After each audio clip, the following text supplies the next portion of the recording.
کوئی منتظر ہے آپ کی زکوٰۃ کا تاکہ وہ افطار کر سکے اپنا سال بھر کا روزہ۔ مستحق افراد تک راشن پہنچانے میں MTJ فاؤنڈیشن کا ساتھ دیں۔ تقسیم رحمت رمضان راشن پروگرام۔ آخری 10 دن میں لیلۃ القدر رکھی ہے، اعتکاف رکھا ہے۔ پہلی امتوں کے لیے یہ نہیں تھا کہ پچھلے سارے گناہ معاف ہو جائیں، یہ ہمارے لیے کہ ہمارے پچھلے سارے گناہ معاف ہو جاتے۔ اللہ تعالیٰ کا عرش پہلے آسمان پہ آ جاتا ہے، جنت کے دروازے کھل جاتے ہیں، جہنم کے بند ہو جاتے ہیں، شیطان قید ہو جاتے ہیں، اور سمندر کی مچھلیاں اور زمین کی چونٹیاں تک روزہ رکھنے والوں کے لیے دعا کرتی ہیں۔ اور اللہ تعالیٰ جنت کو روزانہ کہتا ہے، ان قریب میرے نیک بندے بندیاں آنے والے ہیں، تو ان کے لیے میک اپ کر لے، تو ان کے لیے تیار ہو جا۔ یہ اللہ تعالیٰ کی رحمت کو لینے کا سیزن ہے۔ پہلی امتوں کو اعتکاف نہیں ملا تھا، ہمیں اعتکاف ملا ہے کہ 10 دن اللہ دے بوئے تے پہ جاؤ، یا اللہ تیرے کو معافی کروا کے ہی اٹھنا ہے، ہمیں اٹھنا ہی کوئی نہیں۔ تو جو دروازے پہ آ جاتا ہے آدمی اسے معاف کر ہی دیتا ہے۔ کوئی بہت ہی سخت دل والا ہو تو معاف نہ کرے، ورنہ بڑے سے بڑے غصے والے بھی کہتا اچھا جی جاؤ معاف کیتا۔ اس میں ایک لیلۃ القدر ہے، وہ بعد میں بات کرتا ہوں۔ پھر اللہ تعالیٰ نے اس میں غریب آدمی کی کہ روزے اچھے گزر جائیں، عید اچھی گزر جائے، اس کے لیے اللہ تعالیٰ نے صدقہ فطر رکھا ہے۔ ہم اسے عید کے ساتھ جوڑ دیتے، پہلی رمضان سے دینا چاہیے تاکہ غریب اپنا کوئی روزہ تو رکھ سکے۔ پہلے رمضان سے 29 رمضان تک جب مرضی دے دیں، اور اگر وہ فطرانہ ادا نہیں کرتا تو اس کے روزے اس کے سر کے اوپر سے بھی نہیں جاتے، وہیں کھڑے رہتے ہیں۔ اور عام طور پر یہاں اخبار میں ٹی وی پر گندم کے لحاظ سے آتا ہے 2 سیر کڑک دے دو، وہ تھوڑے سے پیسے ہیں، 100-200 روپے ہے۔ میں آپ کو آپ سب مالدار لوگ بیٹھے ہیں، میں آپ کو اپنے نبی کا صدقہ فطر بتاتا ہوں کہ آپ کیا دیتے تھے۔ آپ کشمش دیتے تھے، کھجور دیتے تھے، جو بھی دیے ہیں۔ تو کشمش 3 کلو، بازار میں 3.5 کلو، بازار میں جا کے پوچھیں جو سب سے اچھی کشمش ہو، یا پھر درمیانی، گھٹیا نہیں درمیانی اور سب سے اچھی، پتہ کرے وہ کتنی ہے، 1000 روپے کلو ہے، 1500 روپے کلو ہے۔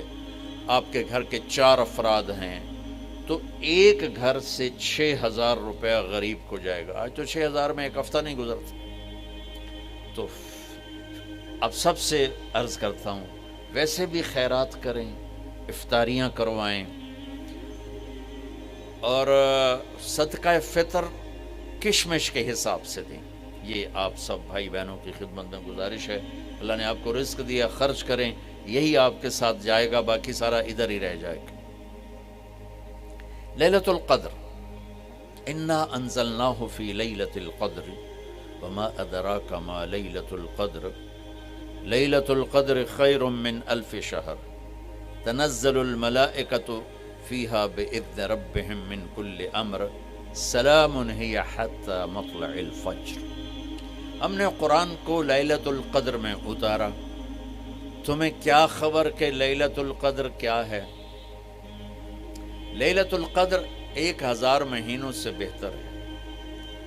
اس میں فرشتے اترتے ہیں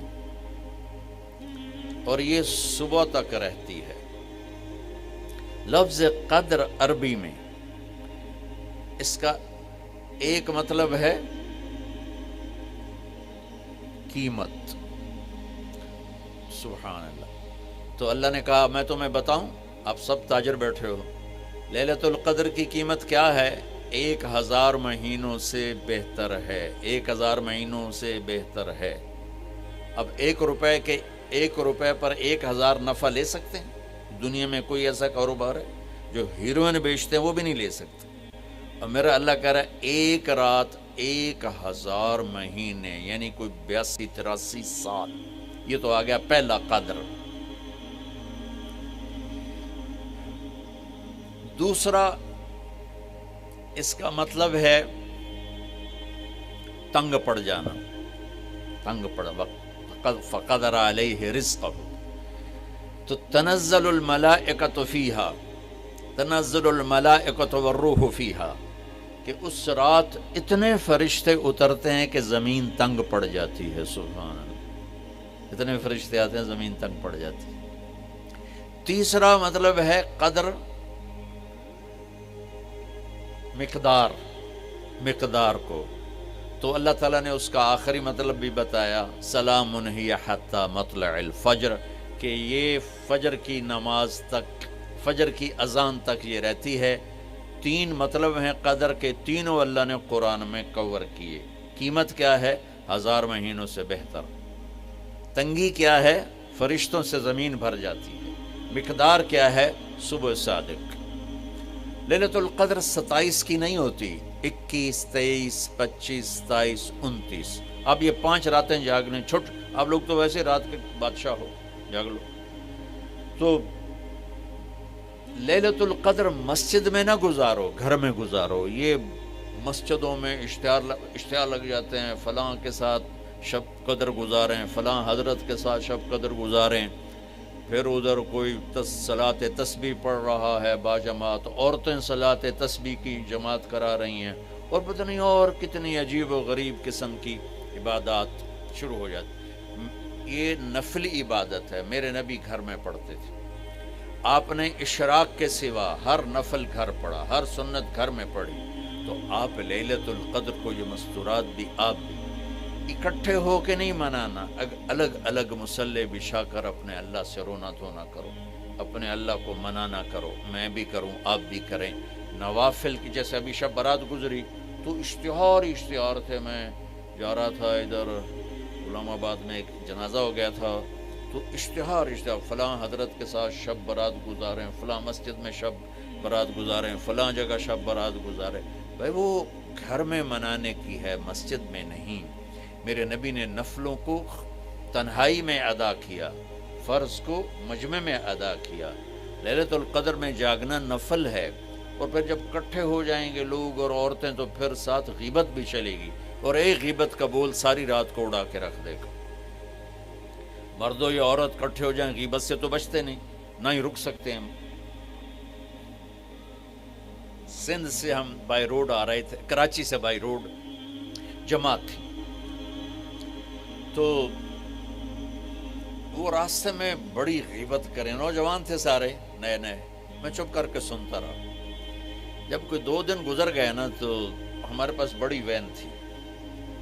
میں نے کہا بچوں ایک نصیحت کرتا ہوں، غیبت نہ کیا کرو، مذاق کرو، ہنسا کرو، کھیڑا کرو، غیبت نہ کرو.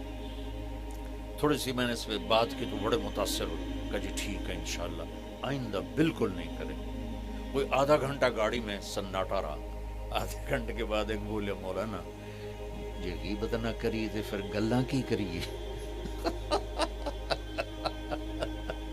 یہ میرا کلچر ہے. لہذا عورتیں عبادت کے لیے بھی اکٹھی ہوں گی تو غیبت شروع ہوگی، مرد مسجد میں اکٹھے ہوں گے وقت ضائع ہوگا، غیبت شروع ہوگی. میرے بھائی بہنوں، ہر نفل کو گھر میں گزار. اپنے گھر کو بابرکت بناؤ، اپنے گھروں میں نفل پڑھو، تلاوت کرو، ذکر کرو. صرف اشراق کے نفل میرے نبی مسجد میں پڑھتے تھے 2 رکعت، باقی ہر نفل آپ نے مسجد میں ادا کی. تو یہ چند چیزیں رمضان کے متعلق میں نے عرض کی ہیں. اب ایک بڑی اہم بات میں آپ کے سامنے عرض کرنا چاہتا ہوں. رمضان کی دولت کسے ملے گی؟ رمضان کی برکات کس سے ملیں گی اور کون محروم ہو جائے گا؟ آپ نے فرمایا 4 آدمی ایسے ہیں جن کی رمضان اور شب قدر میں بھی بخشش نہیں ہوتی. بس اس سے ہم اپنے آپ کو بچا لیں. کون ہے یا رسول اللہ؟ آپ نے کہا مدمن خمرن، شراب کا عادی. کبھی کوئی پی لے توبہ کر لے، میں اس کی اجازت نہیں دے رہا ہوں. مدمن کا لفظ ہے جو روزانہ شراب پیتا ہے، اس کی رمضان میں بخشش نہیں. عاق لوالدیہ، جو ماں باپ کا نافرمان ہے، اس کی بخشش نہیں. قاطع الرحم، رشتہ داروں سے لڑنے والا، اس کی بخشش نہیں. المشاحن، دل میں بغض رکھنے والا، اس کی بخشش نہیں. ہر وہ چیز جو میرے آپ کے لیے نقصان دے اللہ نے حرام کر دی. ہر وہ چیز جو میرے آپ کے لیے مفید ہے اللہ نے حلال کر دی. سود حرام کر دیا، ہماری پاکستان کی معیشت نہیں، پوری دنیا کی معیشت ڈوبی پڑی ہے، سارے ملک قرضوں پہ چل رہے ہیں، سود نے پوری دنیا کو تباہ کر دیا۔ تو میرے اللہ تعالیٰ نے، آپ دیکھتے ہیں میرا اللہ کہتا ہے فَأَذَنُوا بِحَرْبٍ مِّنَ اللَّهِ وَرَسُولِهِ، اگر سود نہیں چھوڑو گے تو میرے اور میرے رسول مل کر تمہارے خلاف جنگ کریں گے۔ آئیں مل کر بھوک مٹائیں، بجھے ہوئے چولہے پھر سے جلائیں، غذائی قلت کے شکار ہزاروں افراد آپ کی مدد کے منتظر ہیں، آگے بڑھیں اور ان کی امید بنیں، اپنے صدقات اور عطیات NTJ فاؤنڈیشن تک پہنچائیں۔